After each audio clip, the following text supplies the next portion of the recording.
שמתם לב לשם של הפרשה? אחרי מות קדושים. מה הקשר? למה דווקא אחרי הכאב קדושה? ותחשבו איפה אנחנו נמצאים, אחרי שואה, אחרי מלחמות, אחרי אובדן, והיום, יום העצמאות, ה-78 של מדינת ישראל. מדינה, חיים, בניין, זה לא במקרה. כי התורה מלמדת אותנו, קדושה לא נוצרת לפני, היא נוצרת אחרי משבר, אחרי כאב, אחרי אובדן. זה בדיוק הסיפור שלנו כעם. לא נולדנו לתוך מציאות מושלמת, ובנינו אותה. זה המסר של היום הזה.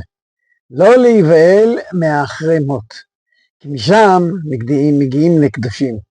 נפסיק להיות כפייה טובה, נפסיק להתבכיין, נודה להשם על המדינה הנפלאה, על התקופה הנפלאה שאנחנו חיים בה, שזיכנו השם לחיות בה, ונראה ישועות. חג עצמאות שמח לכולם.